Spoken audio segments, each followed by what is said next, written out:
Nous lisons dans Ézéchiel chapitre 22 au verset 30. Ézéchiel chapitre 22, le verset 30. Ézéchiel chapitre 22, le verset 30. Il dit, je cherche parmi eux un homme qui élève un mur, qui se tienne à la brèche devant moi en faveur du pays, afin que je ne le détruise pas, mais je n'en trouve point. Alléluia. Alléluia. Voici le verset qui nous conduira dans la parole que nous allons partager ce matin. Je peux dire que ce verset est une plainte de l'Éternel. Et oui, Dieu se plaint comme nous aussi, les humains, nous nous plaignons. Dieu se plaint parce que parmi son peuple, il y a des anomalies. Il y a des choses auxquelles Dieu ne s'attendait pas qui se produisent parmi son peuple. Et pour que cela cesse, il faut qu'il y ait des gens, au moins une personne, qui élève un mur, qui se tienne à la brèche en faveur du pays, c'est-à-dire qui puisse élever la voix, qui puisse intercéder, c'est-à-dire prier pour le pays, afin que l'Éternel ne le détruise pas. Malheureusement, parmi tout le peuple, Dieu ne trouve personne qui puisse faire cela. Pourquoi? Parce que le désordre qui régnait parmi le peuple ne vient pas du bas peuple, mais ça vient des autorités.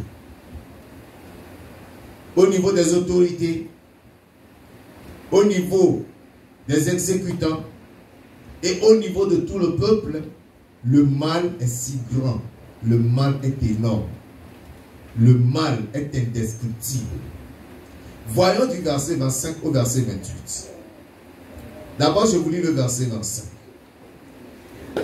Ézéchiel chapitre 22, le verset 25 qui dit: ces prophètes conspirent dans son sein, comme les lions rugissants qui déchirent leur proie, ils dévorent les âmes, ils s'emparent des richesses et des choses précieuses, ils multiplient les veuves au milieu d'elles. Les prophètes qui sont censés annoncer la voix de Dieu pour réprimer le mal, pour repousser le mal, ce sont eux qui sont devant pour faire le mal, pour détruire le peuple, pour ravager le peuple, pour conduire à la mort des hommes et laisser les femmes veuves et les enfants orphelins.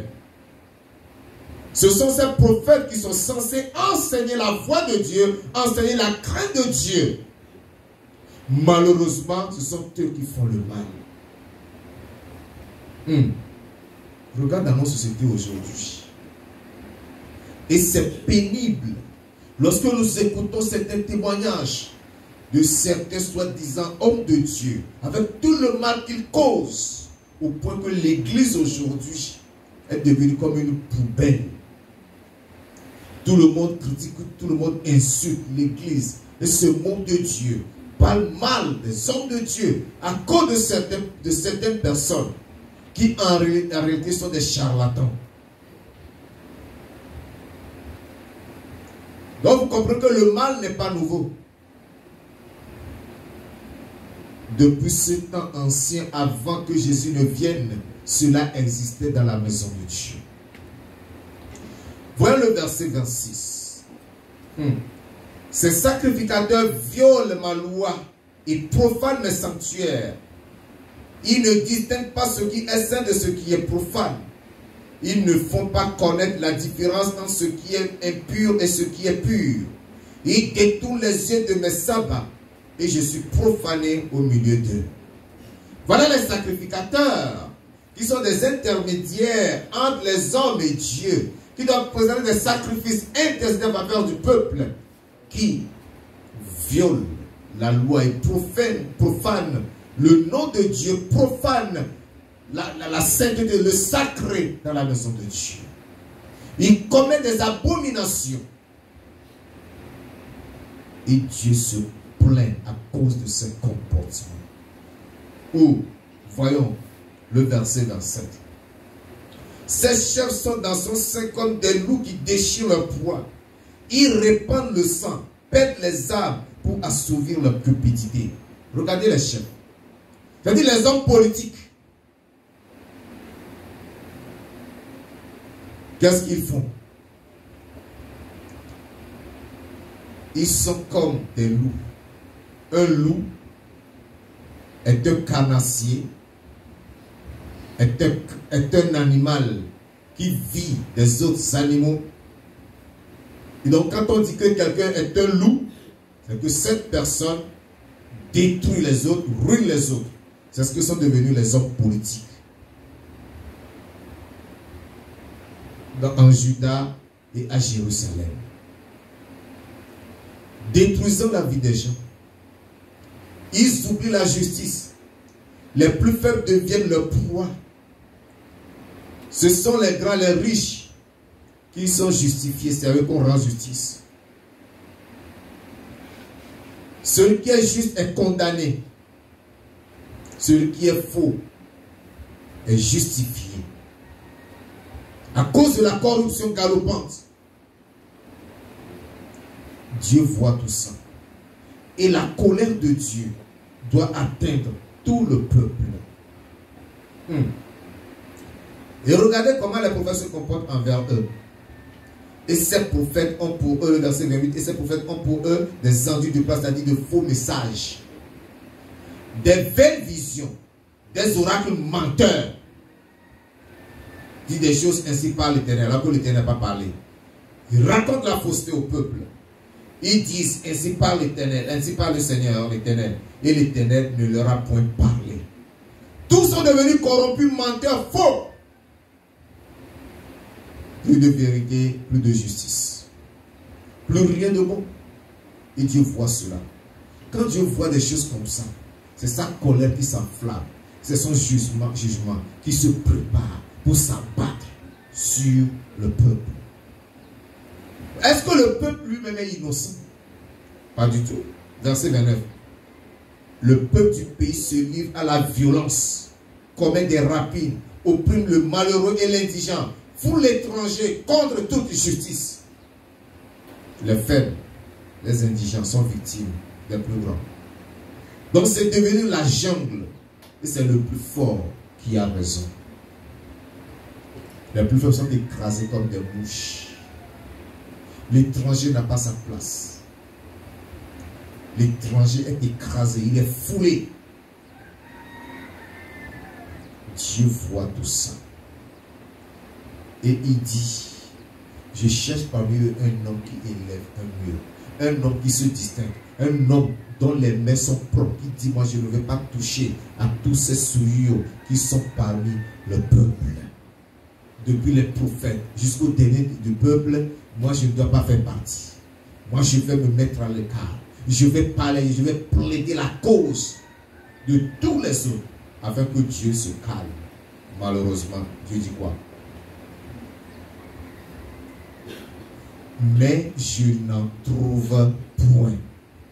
Ce qui voudra dire que tous sont embarqués à bord du navire du mal. Ils sont tous pris dans ce bateau de péché, de corruption, de décadence morale, de dépravation. La spiritualité a disparu. La morale a foutu le camp. Plus rien de bon. Et Dieu dit qu'il cherche un seul homme qui puisse élever un mur et se tenir à la brèche pour supplier afin que la colère de Dieu s'apaise. Mais il n'y en a pas. Alors, si les choses sont comme ceci, que va-t-il se passer? La résolution est claire dans le verset 31 qui dit, je répandrai sur eux ma fureur, je les consumerai par le feu de ma colère, je ferai retomber leurs œuvres sur leur tête, dit le Seigneur l'Éternel. La décision est prise. Cette décision était prise. Mais s'il y avait seulement un homme, un seul homme capable de dire, Seigneur, arrête, celui de compassion, pardonne et délivre, l'Éternel se serait apaisé et convertirait sa colère en compassion. Convertirait son jugement en justice. Malheureusement, il n'y avait personne. Il n'y avait personne dans ce que l'Éternel a décidé devait s'accomplir sur eux. Nous voyons l'état, la condition du peuple. Posons-nous la question de savoir, est-ce qu'aujourd'hui, nous sommes différents de cela? Est-ce que nous sommes différents? Est-ce que nous ne sommes pas identiques à eux? Les choses qui se commettaient, la dépravation, la décadence morale et spirituelle, la profanation du sacré, ces choses ne sont-elles pas parmi nous aujourd'hui? C'est les plus forts qui dominent les faibles. Les faibles n'ont plus de droit. C'est celui qui a les moyens, c'est celui qui a des relations, celui qui a des connaissances, celui qui a l'argent qui triomphe toujours.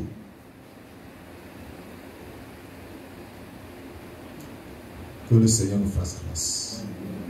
Alléluia. Amen. Le péché est encouragé aujourd'hui, le mal est encouragé. Les gens qui vont à l'église, qui vont prier, ils se présentent devant le serviteur de Dieu en tant que copain, copine, petit ami, concubin. Et le pasteur les encourage dans ses relations. Le prophète les encourage dans ses relations. Le prophète, le pasteur, l'apôtre ne peut pas réprimander ce genre de comportement. Pour dire non. Ça c'est de la profanation, c'est de l'abomination. Mais c'est encouragé. Pourquoi? Parce que s'il est réprimandé, il n'y aura plus de dîmes, il n'y aura plus d'offrandes. C'est malheureux. Des gens qui vont à l'église presque nus, en sexy, comme en bois de nuit. Et ce sont des gens là qu'on place comme protocole pour accueillir et installer ceux qui rentrent dans l'église. Et on est heureux comme ça. Posez-vous la question. Si Jésus était présent physiquement, est-ce qu'il tolérerait ce genre de choses? Regardez dans le pays ce qui se passe. La justice qui est foulée. Des gens sont en prison innocemment et les coupables sont en liberté. C'est ce qui se passe dans le monde entier. J'avais eu un problème dans la justice, au tribunal. Je voyais comment les choses se passaient. Mais j'étais persévérant. J'ai dit, je dois aller jusqu'au bout. Je dois voir clair dans cette affaire. Quand je vais voir tel, je vois tel. Même l'avocat, à son niveau, rien avancé. Un frère m'a appelé le matin pour me dire, mon frère, ton problème là, il n'y a que Dieu qui puisse te sauver. Prie. J'ai compris son message.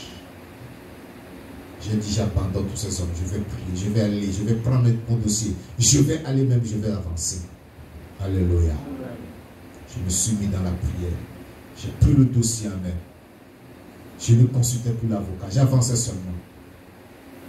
Condamné en première instance. J'ai fait appel. Et c'est à l'appel que cette victoire m'a été donnée. Amen.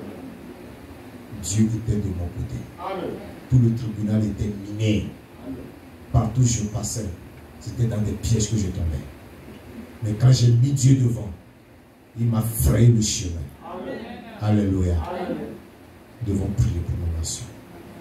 Le thème du message. Le thème du message. Dieu dit, je cherche un homme qui élève un mur, qui se tienne à la brèche en faveur du peuple, afin que je ne le détruise pas. Mais je n'en trouve pas. Dieu est en train de chercher quoi? Dieu est en train de chercher un intercesseur. Dans le thème du message, qui pour l'intercession en vue du réveil spirituel? Qui pour l'intercession en vue du réveil spirituel? Lorsque vous voyez ces choses se commettre dans la nation et dans l'église en particulier, c'est que le Saint-Esprit n'est plus présent. La mort spirituelle est réelle. Et tout ce qu'on fait, ce n'est que de la formalité. Comprenez bien. Les gens courent, ils vont à l'église. Ils chantent. Ce n'est que de la formalité. Dieu n'est pas présent. Le Saint-Esprit n'est pas là. Tout ce qui se passe n'est que charnel, mécanique, émotionnel. Ça n'a pas de vie. Donc s'il y a de telles choses, nous avons besoin de prier pour que le Saint-Esprit nous apporte le réveil. Amen. Et nous serons réveillés au nom de Jésus-Christ. Alléluia. Qui, pour l'intercession, a envie du réveil spirituel? Qui, pour l'intercession, a envie du réveil spirituel? Dieu dit qu'il cherche un homme, mais il n'en trouve pas. 2 Corinthiens 7, verset 14 nous dit: si mon peuple sur qui est invoqué mon nom s'humilie, prie, cherche ma face et se détourne de sa mauvaise voie, je l'exaucerai des cieux, je pardonnerai ses péchés et je guérirai son pays. Alléluia. Dieu te cherche. Je veux que toi, tu puisses t'humilier, tu puisses chercher sa face, tu te détournes de sa mauvaise voie. Et quand tu vas élever la voix, le Seigneur va écouter. Il va se lever et il va agir.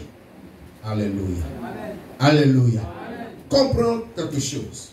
Ce matin, celui-là que tu as cherché de par le passé et qu'il n'a pas trouvé, il dit, il te voit, il compte sur toi. Et que toi, tu ne vas pas le décevoir. Comme les gens de l'ancien temps l'ont déçu. Alléluia. Est-ce que le Seigneur peut compter sur toi?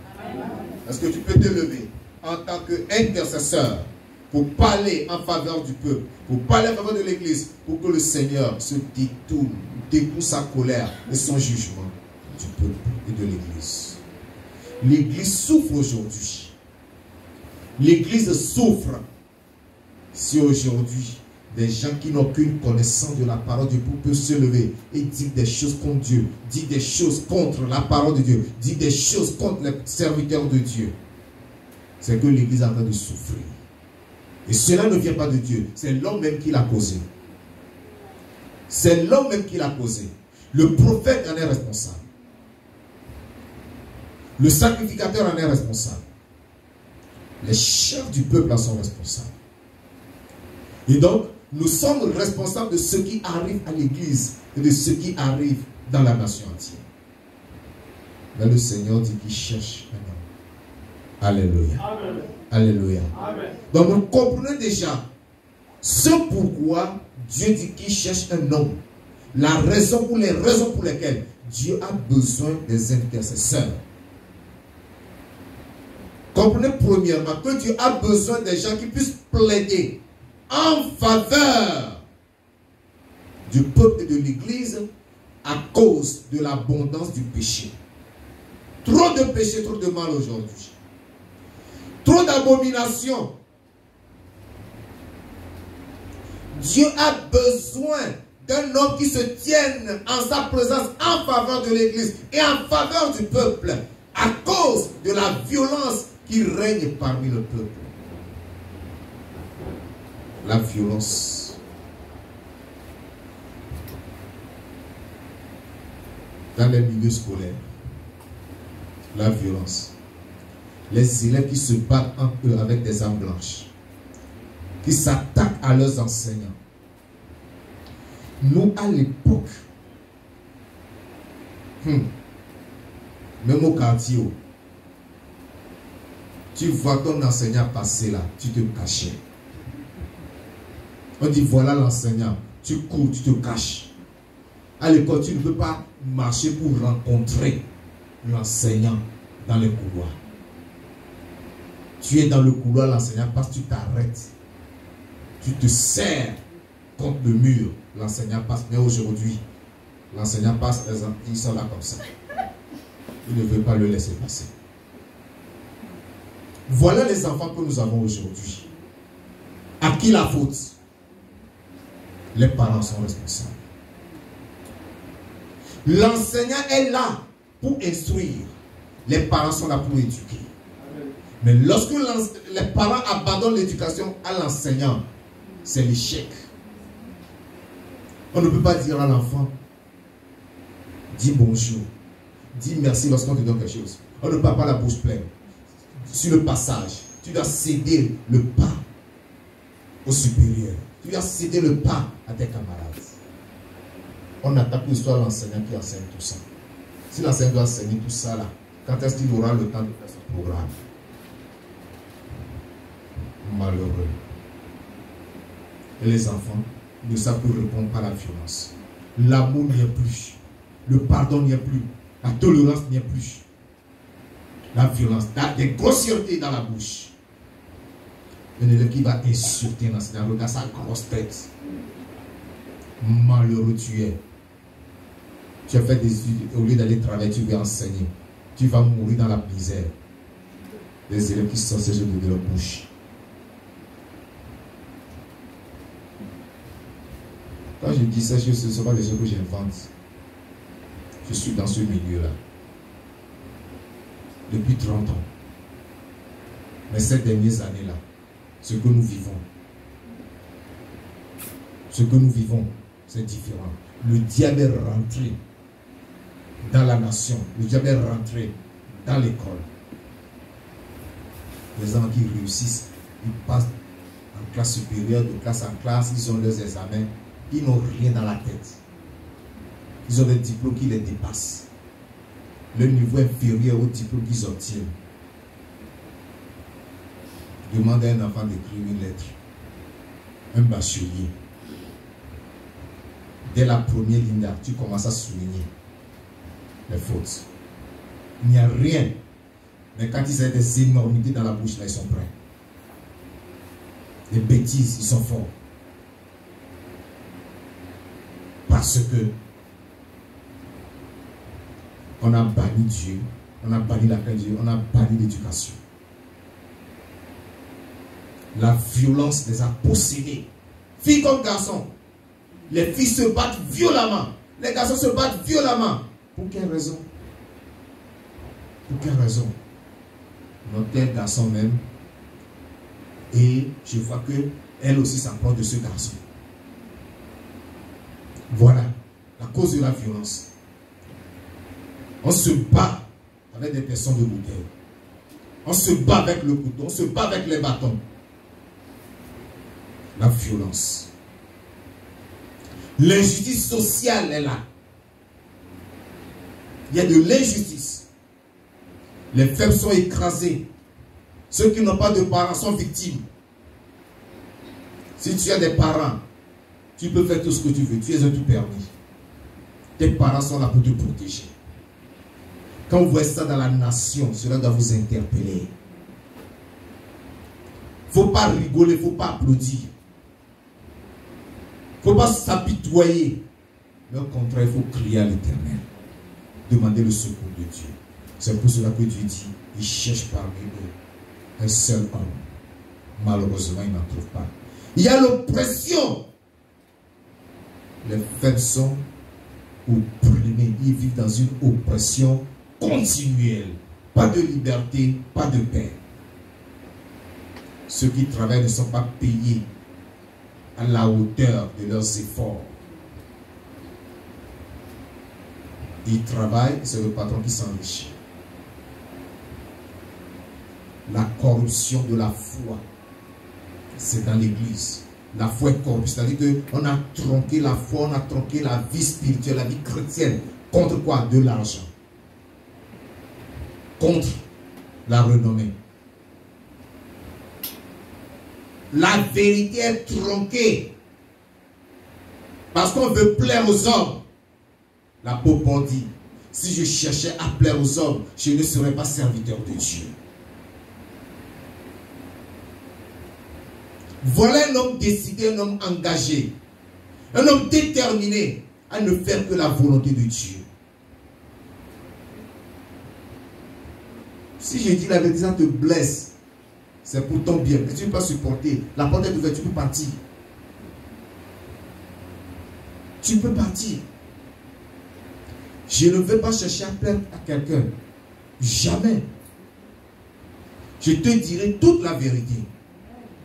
Soit tu changes, soit tu demeures dans ton entêtement Mais tu ne peux pas rester. Parce que toi, tu seras gêné.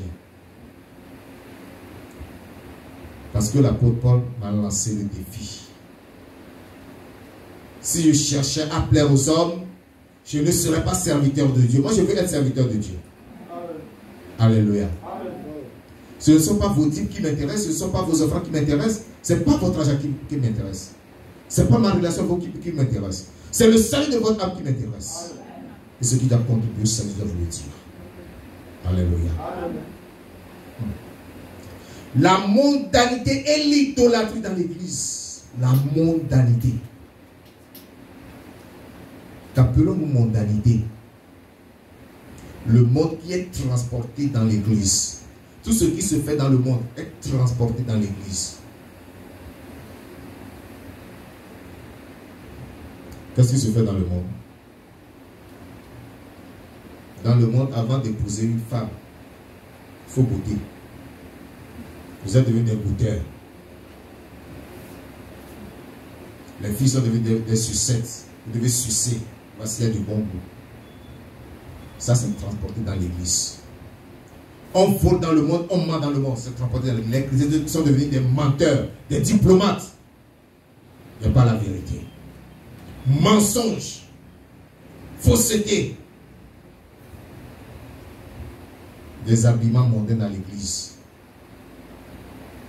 avec les faux cheveux, avec les faux cils, avec les faux ongles, avec toute forme de décoration au visage, sur les lèvres, sur les ongles, des habillements sexy qui laissent des parties intimes à découvert. C'est ça l'église. On dit qu'on est chrétien. On peut monter sur l'estrade. On peut chanter. On peut prier. On peut même prêcher avec ça. La mondanité dans l'église. L'idolâtrie. Les hommes sont idolâtrés. Les hommes sont adorés. On ne peut pas dire la parole de Dieu dit. On dit le pasteur a dit. Le prophète a dit, l'apôtre a dit. Et que dit la parole? Que dit la parole? Si les hommes ne sont pas idolâtrés, c'est-à-dire si tu ne mets pas ton pasteur à la place de Dieu, tu devais lire la parole de Dieu pour savoir ce que dit la parole. Lui dit, le pasteur a dit, l'apôtre a dit, le prophète a dit. Tu aurais plutôt recours à la parole pour dire la parole dit dans tel livre, dans tel chapitre, dans tel verset. Quand vous voyez des chrétiens aujourd'hui, ils ne connaissent même pas la Bible, ils ne sont pas capables d'ouvrir la Bible. Ils ne savent pas que la Bible est composée de deux testaments, qui est un Nouveau Testament et un Ancien Testament. Il ne peut pas te dire le nombre de livres dans l'Ancien Testament et le nombre de livres dans le Nouveau Testament. Ça, on se dit chrétien. Il dit le pasteur a dit, l'apôtre a dit, le prophète a dit. C'est tout. Que dit Jésus? Que dit le Saint-Esprit? On ne connaît pas. La morale a foutu le camp. La spiritualité a disparu. L'église est devenue un club, un lieu d'association. On s'associe. On est là, on fait des tontines. Oui. C'est ce qui se passe dans l'église. C'est un regroupement par affinité. Et on appelle ça église. Du moment où cela commence, le Saint-Esprit a disparu. Le Saint-Esprit tourne dos à ce genre d'assemblée. Et tout ce que vous faites, vous ne le faites que pour vous-même. Vous ne le faites que pour vous-même. Et lorsque le Saint-Esprit disparaît comme ça, le Saint-Esprit s'en va, abandonne l'église, qu'est-ce qui se passe? Il y a l'invasion de la sorcellerie. C'est la sorcellerie qui s'établit et qui envahit l'église. Dans l'église, les sorciers sont libres, ils agissent, ils font n'importe quoi. Parce que le chef de l'église, le gardien de l'église, le propriétaire de l'église n'est plus là. Libre accès. N'importe qui rentre et fait n'importe quoi. Le Seigneur nous aidera au nom de Jésus-Christ. Alléluia. Alléluia. Alléluia. Dieu cherche des gens qui puissent se tenir à la brèche, qui puissent parler en faveur de l'Église, qui puissent parler en faveur du peuple. Mais qui sont ceux-là que Dieu cherche? Quelle catégorie de personnes Dieu cherche pour le faire? 1 Timothée, chapitre 2, verset 8. 1 Timothée, chapitre 2, verset 8. 1 Timothée, chapitre 2, verset 8 dit: je veux donc que les hommes prient en tout lieu, en ne levant des mains pures, sans colère ni mauvaise pensée. Alléluia. Amen. Je veux que les hommes prient en tout lieu, en ne levant des mains pures, sans colère ni mauvaise pensée. Ça voudra dire quoi? C'est-à-dire que les hommes que Dieu cherche pour remplir cette tâche doivent être des gens qui sont authentiquement nés de nouveau. Des gens qui sont sauvés. Des gens qui un jour se sont reconnus pécheurs, qui ont réalisé leurs péchés, qui se sont repentis en confessant leurs péchés, en les abandonnant et en acceptant Jésus-Christ comme Seigneur Sauveur personnel, et qui ont pris la décision de ne plus retourner à l'ancienne vie de péché. Mais ça, des gens sauvés. Ce sont ces gens que Dieu cherche pour intercéder. Non, ce n'est pas n'importe qui va se mettre devant Dieu pour dire qu'il parle en faveur d'un peuple, qu'il parle en faveur d'une église pour que Dieu écoute. Non. Le pécheur qui refuse d'abandonner ses péchés, sa prière même est une abomination devant Dieu. Il faut que tu le saches.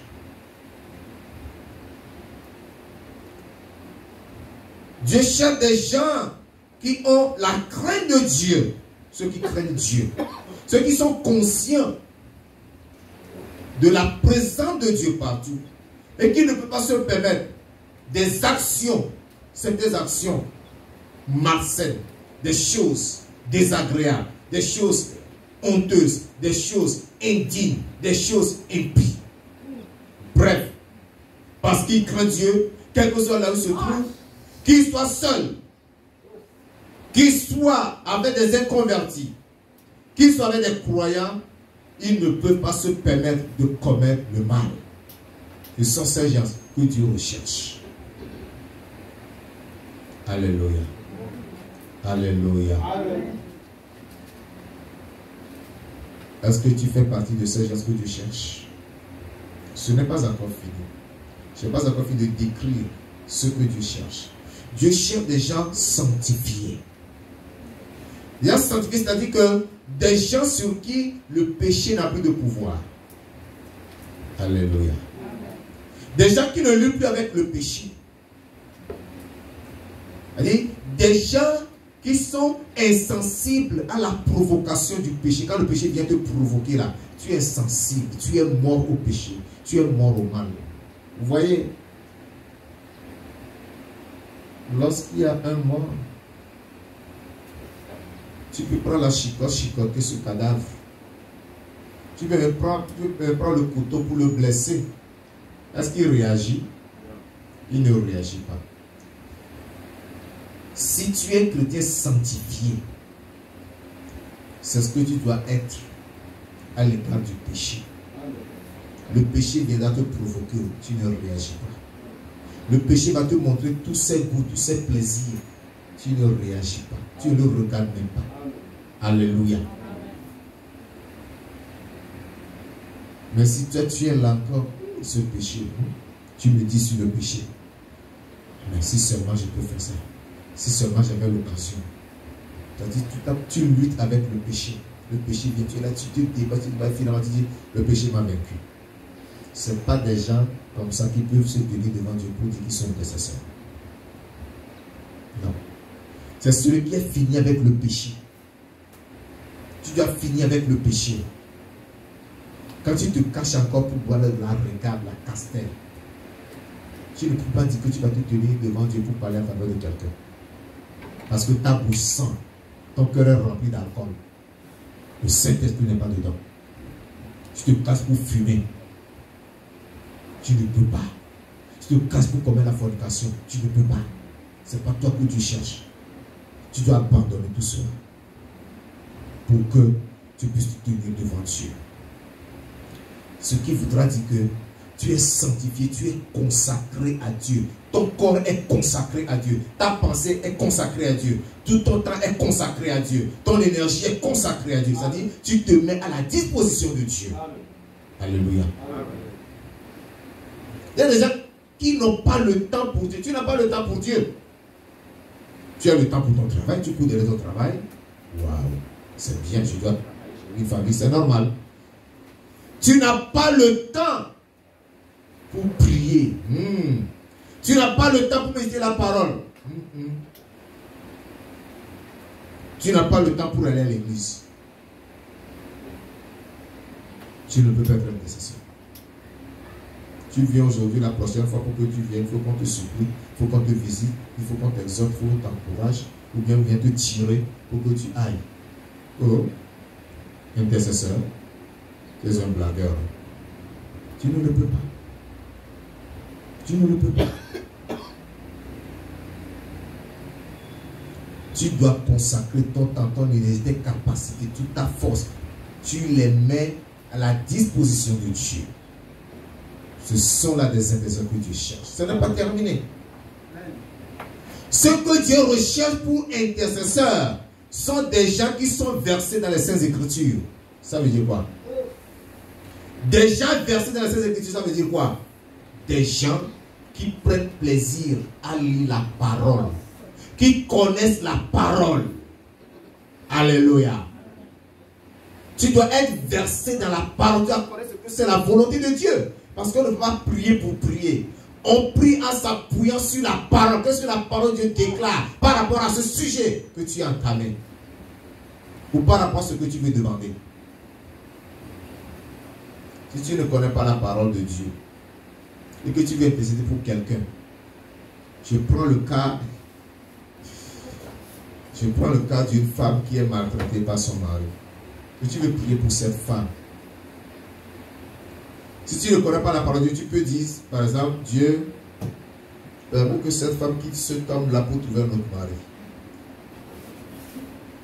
Parce que tu es ignorant de la parole de Dieu. Alléluia.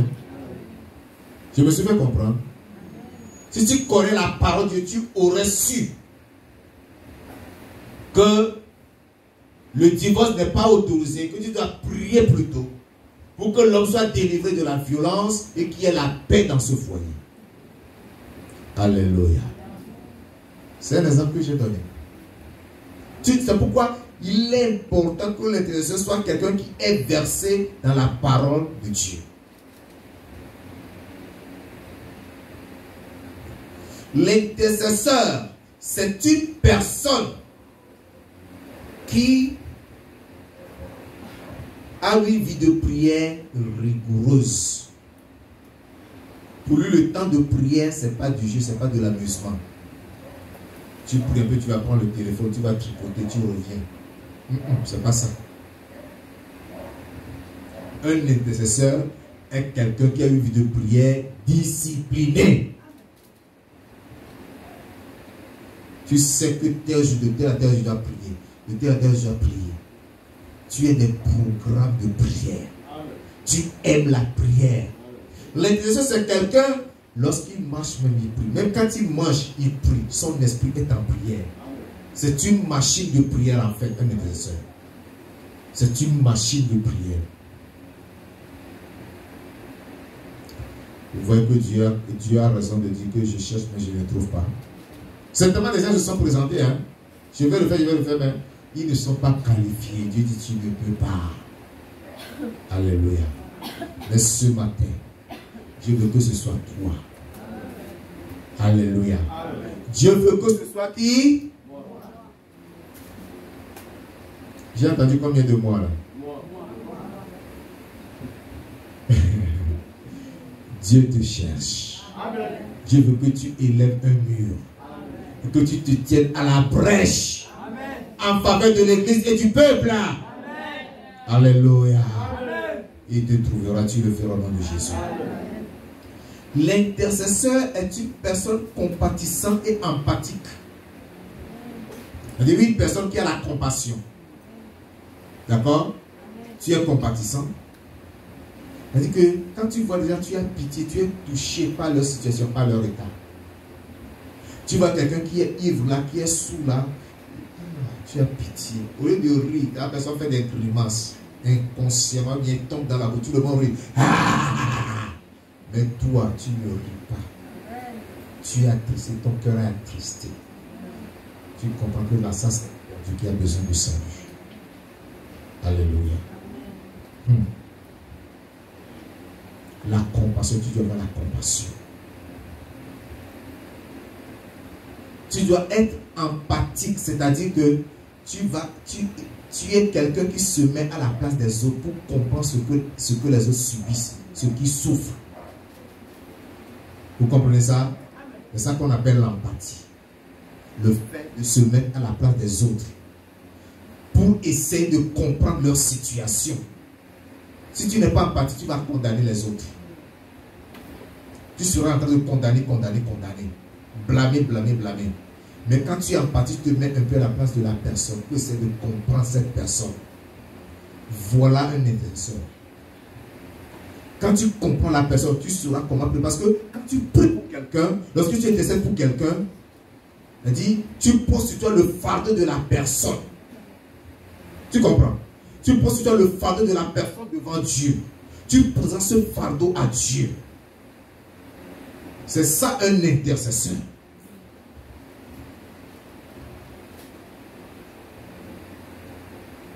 Enfin, un intercesseur est une personne laborieuse et infatigable.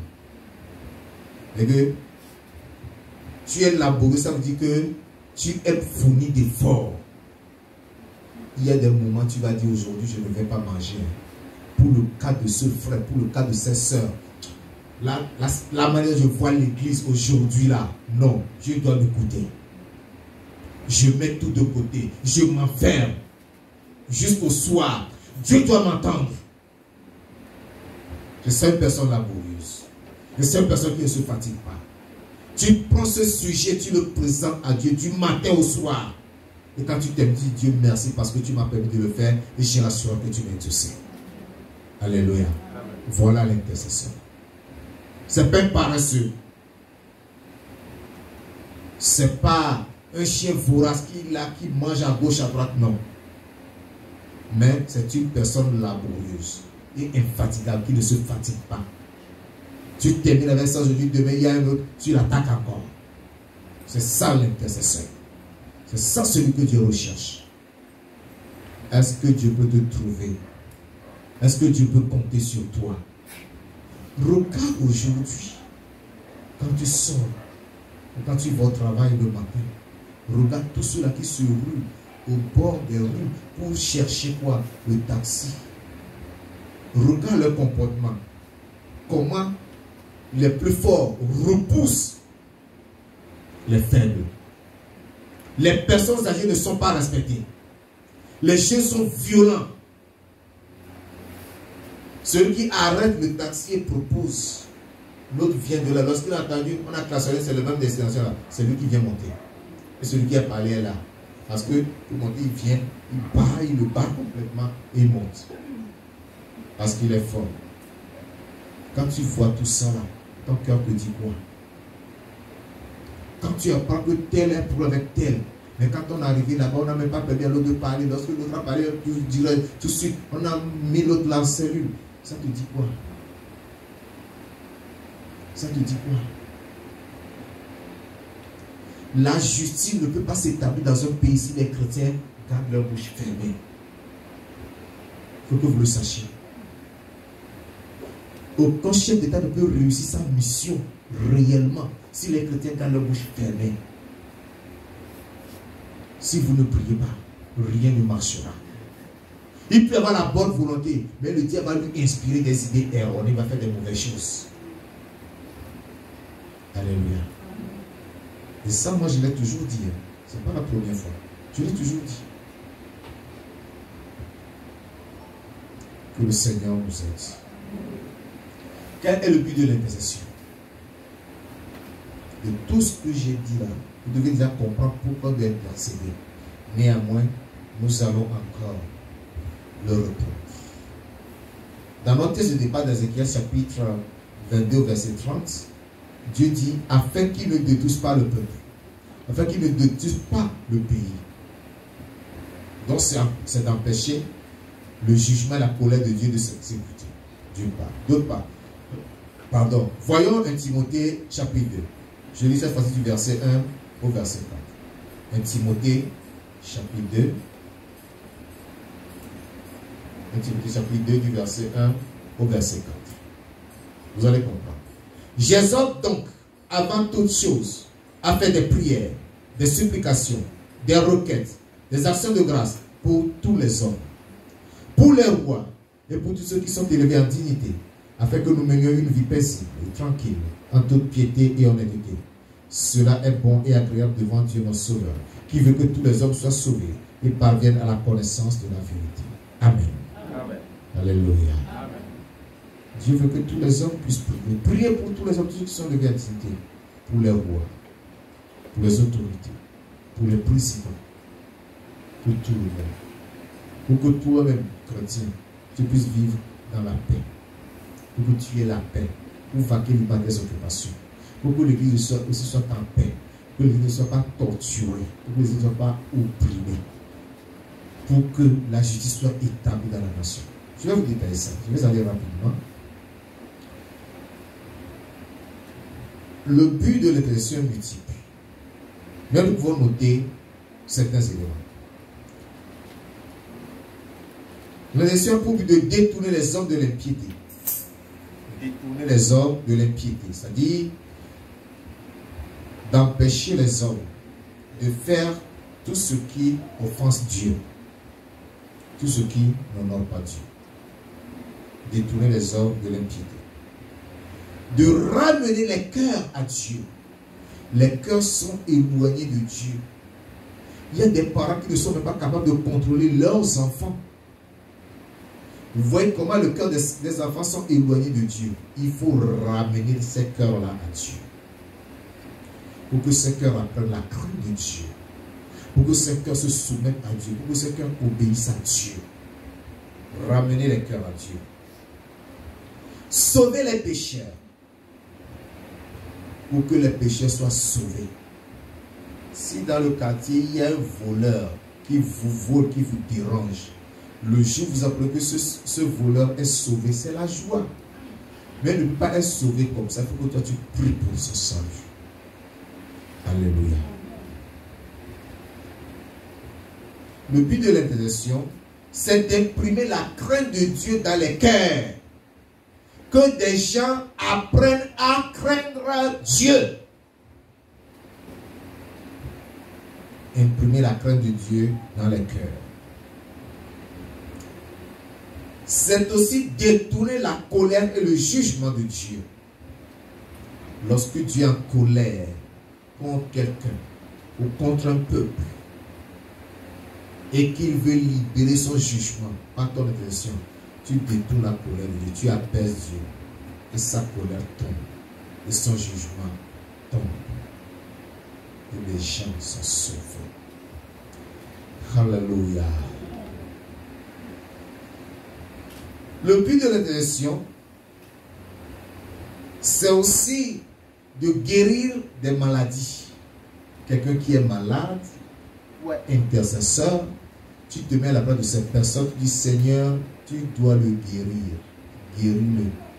Guéris-le. Et cette personne sera guérie. Alléluia.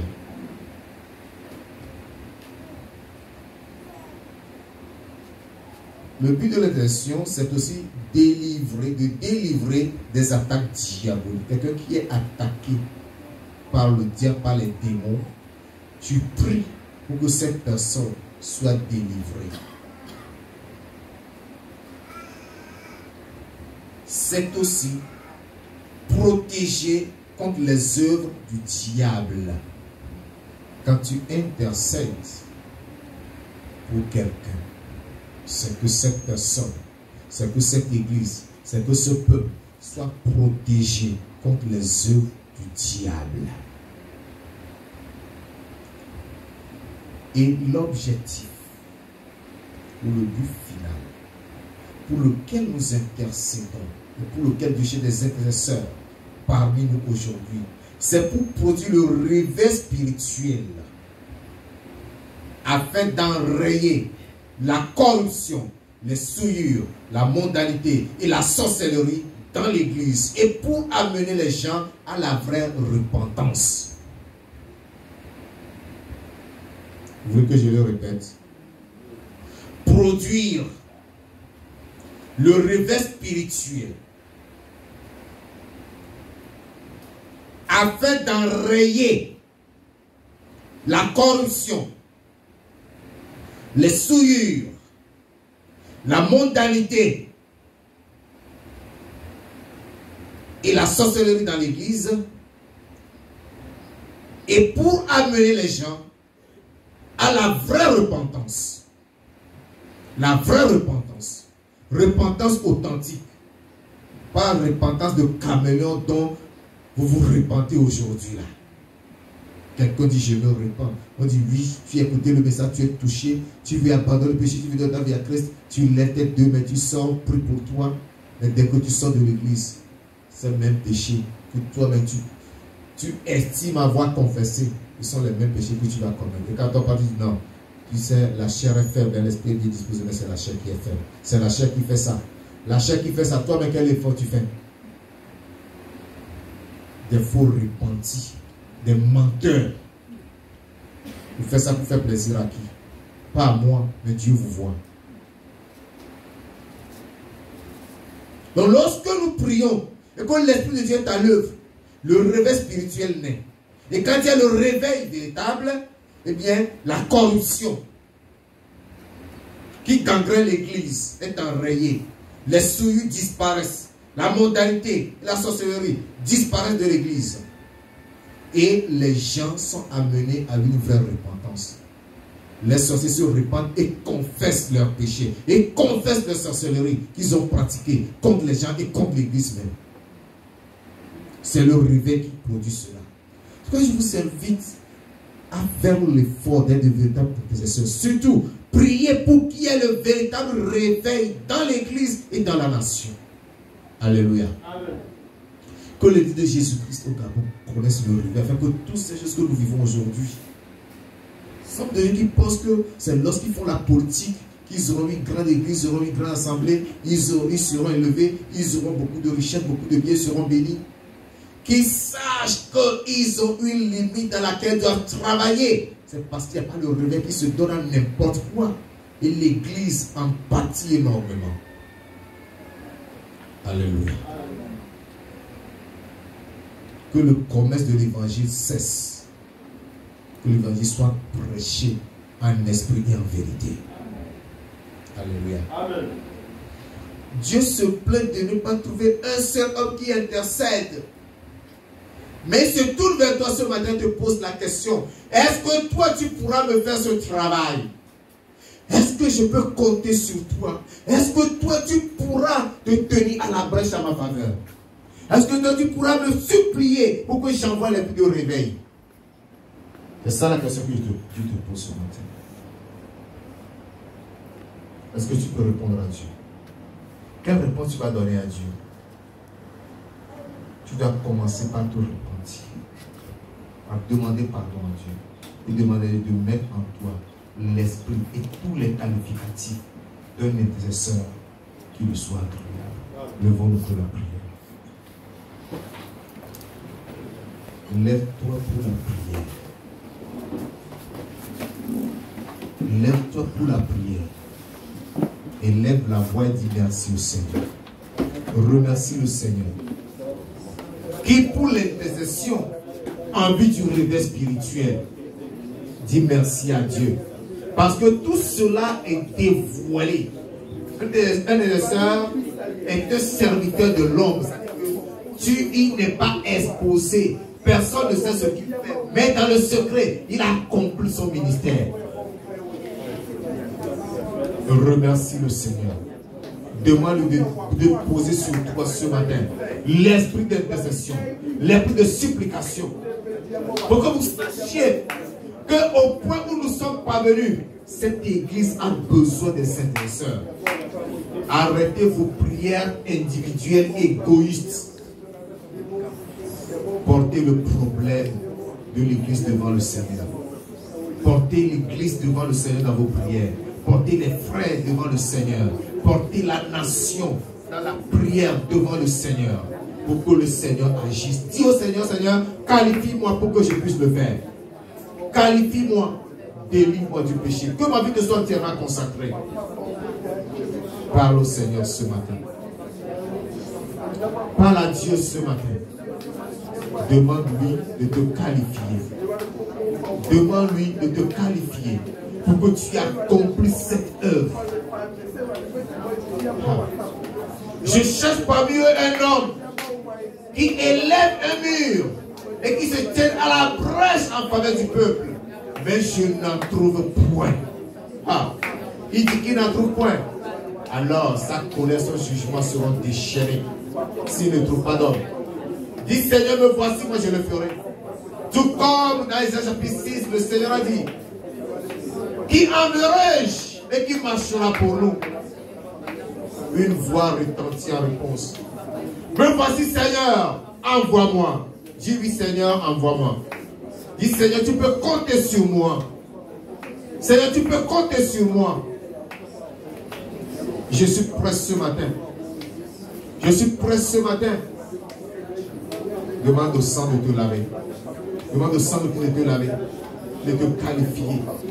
Que le sang de Christ te lave et te qualifie.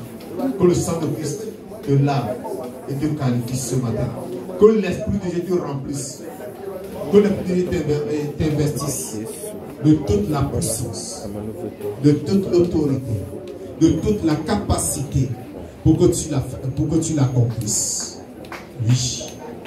Qu'il fasse de toi un intercesseur selon la volonté de Dieu.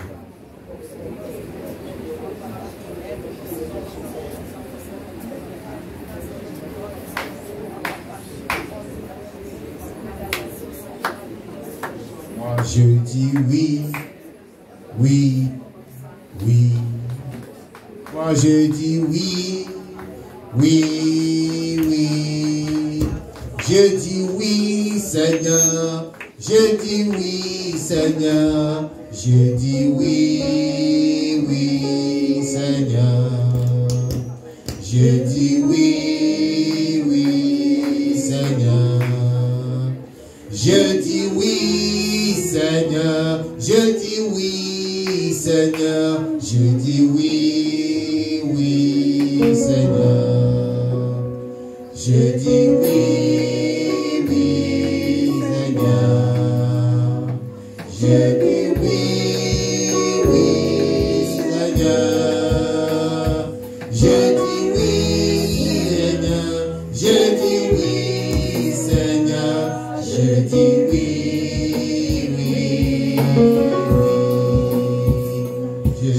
oui, oui, oui.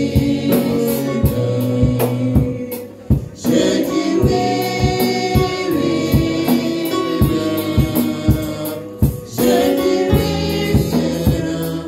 Je dis oui, Seigneur. Je dis oui, oui.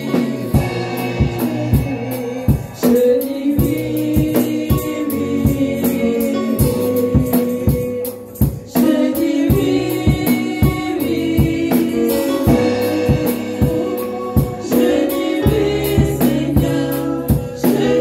Je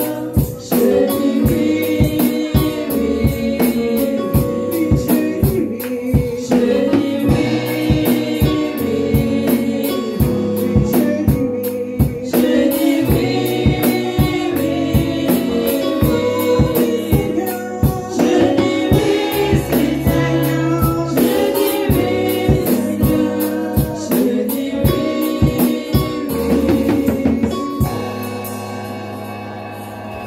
Alléluia. Amen. Est-ce que tu dis oui au Seigneur ce matin? Dans cette assemblée, ce que Dieu désire, c'est que chacun de nous soit un intercesseur. Es-tu prêt à être cet intercesseur devant Dieu en faveur de son Église, en faveur des frères et sœurs, en faveur de toute la nation. Est-ce que le Seigneur peut te trouver? Est-ce que tu peux dire oui au Seigneur ce matin? Alléluia. Si tu dis oui au Seigneur, lève ta main, je vais prier pour toi. Si tu dis oui au Seigneur, je vais prier pour toi. Sois sincère dans ton cœur. Lève la main. Je vais prier pour toi. Le Seigneur va t'accorder la grâce de le faire. Seigneur, voici tes enfants. Ils n'ont pas la faute de la capacité, mais ils ont la volonté, le désir.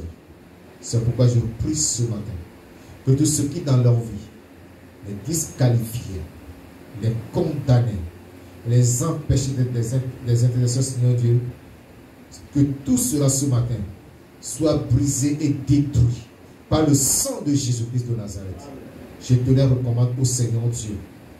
Lave-les dans ton sang. Purifie-les et sanctifie-les. Et qualifie-les, mon Dieu, mon rocher, pour ce ministère au nom de Jésus. Répands sur eux l'esprit d'intercesseur, fait de père de gloire, des petits Abraham. Parce que Abraham avait intercédé avec ferveur en faveur de Sodome et de Gomorrhe, afin que tu ne le détruises pas. Moïse intercédé en faveur du peuple d'Israël, afin que ta colère ne s'enflamme pas contre ce peuple, pour que tu ne le détruises pas. Oh Dieu Tout-Puissant, Samuel a prié pour Israël, pour que Israël soit victorieux et que les Philistins soient dispersés. Ainsi tu l'as exaucé et tu as fait essuyer un grand échec aux Philistins. Le peuple d'Israël a été délivré. Mon Dieu, mon rocher, je prie à toi ce matin, Père de gloire, que tu répands sur eux l'esprit d'intercesseur au nom de Jésus-Christ de Nazareth. Dieu Tout-Puissant, Daniel à Babylone a appris l'histoire de son peuple, a appris la prophétie qui a été dite sur le peuple. Il a recouru au jeûne, il a pris le sac et la cendre, il a prié, il a cherché ta face. Dieu Tout-Puissant, que l'esprit qui a saisi Daniel en ce jour-là, Seigneur Dieu, se répand sur ce peuple ce matin. Saisis ce peuple, mon Dieu, mon rocher, pour que ce peuple comprenne réellement les problèmes profonds de l'Église et qu'ils se mettent à part pour toi afin de recourir à la prière, au jeûne, Papa du Dieu, pour que Seigneur, tu interviennes dans l'Église en répandant sur l'Église l'esprit de réveil au nom de Jésus-Christ de Nazareth. Dieu Tout-Puissant, donne-leur de sentir la misère de la nation entière, pour qu'ils puissent se mettre devant toi, pour élever la voix, pour que par ton intervention, Père, la nation soit délivrée au nom de Jésus-Christ. Seigneur Dieu, nous nous attendons au réveil spirituel. Et c'est toi qui pourras l'accomplir. Je te supplie ce matin, que les cieux s'ouvrent, que l'esprit de réveil nous soit communiqué au nom de Jésus-Christ.